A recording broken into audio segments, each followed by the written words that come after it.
cloth on the board helps to grip the coat. So when it comes to apply the chalk, it stops it from slipping. It makes it much easier to mark a run. I kind of mark the inside as well.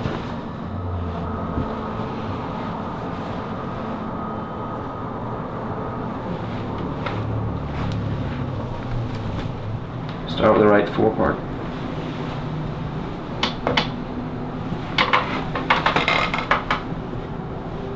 Match the neck point in the back to the neck point in the front, allowing for the seam.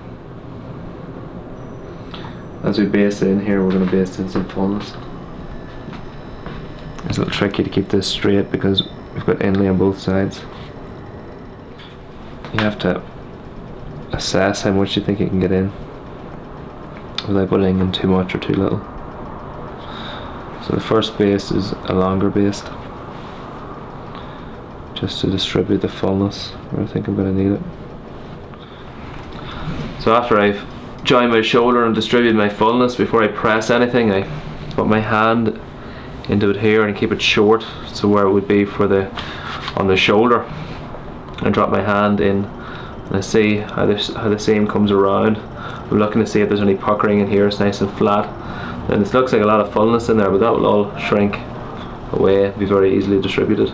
So now I just want to come and put another baste between those stitches to distribute that fullness again and lock it into the positions I require it.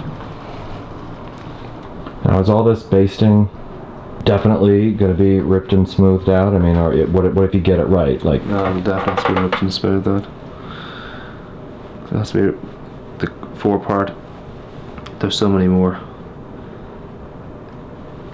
steps to be taken. You know, it has to be, the pedals have to be padded, the facing has to be done, the in-breast pockets must go in, they need to be fastened down. You can't do all that work with the shoulders joined. You want to work on these pieces independently of each other, so you're not constantly throwing the coat around, or it would just make it more difficult to work with. So all the precision you're putting into putting in this fullness right now is just for reference. Well, it's for the fitting. It needs to be the right. Just for reference. Well, it's to make sure that the fit is correct. So I fit it on. I make the fitting now with my first draft, and we'll slip it on, and we'll see how it fits. And we can make any number of alterations from there. But my shoulder, if it's not made to my pattern, I'll never truly know what the alterations are if it's not accurate. And once I rip it apart, the alterations I want to have made, thinking it was one thing and it could have been something else. The neck point may not have been in the position that I thought it was in because it wasn't put together accurately. Things like that really make the difference in a fitting, an accurate fitting. So an inaccurate fitting you will have an inaccurate coat.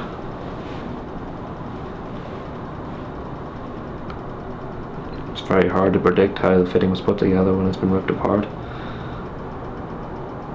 You have to go by the points and the patterns, make sure those points are matching. Now I want to be sure not to stretch this seam. What I'm going to do is I'm going to shrink away all that fullness. So I'm putting on my board and carefully laying it out.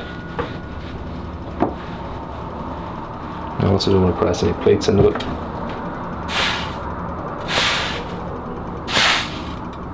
You watch all this fullness disappear into the cloth.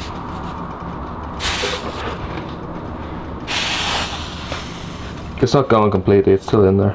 It's just where we want it.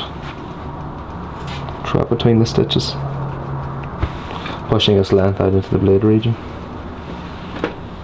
This, coupled with the stretching of the blades earlier, will allow nicely for the shape of the back.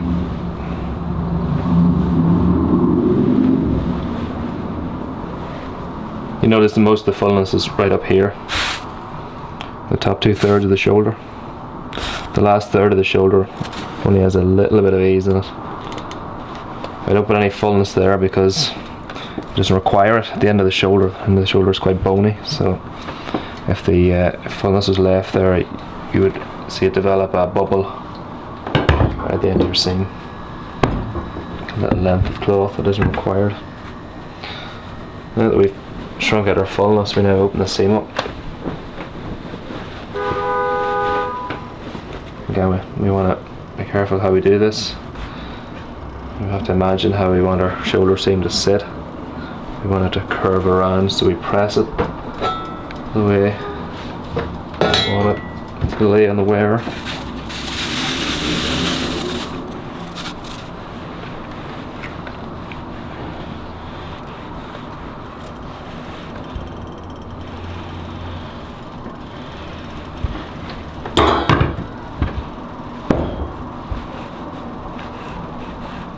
Now that the shoulders are joined, we have to attach the four-part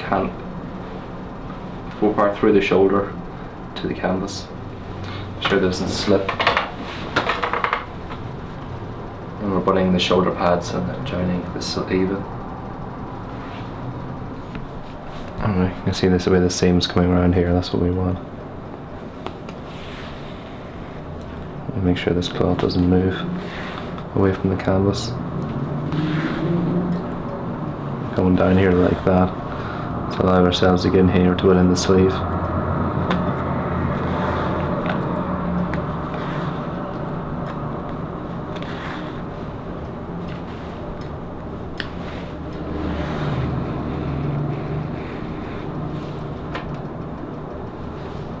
This is just the armhole around here. I'm just putting a long base into it through my chalk.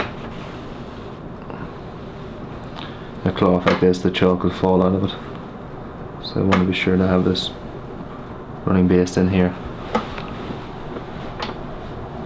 so when I rub the coat later I know exactly where my sleeve went. Details like this are important to maintain consistency in the garment to be sure of a successful fitting.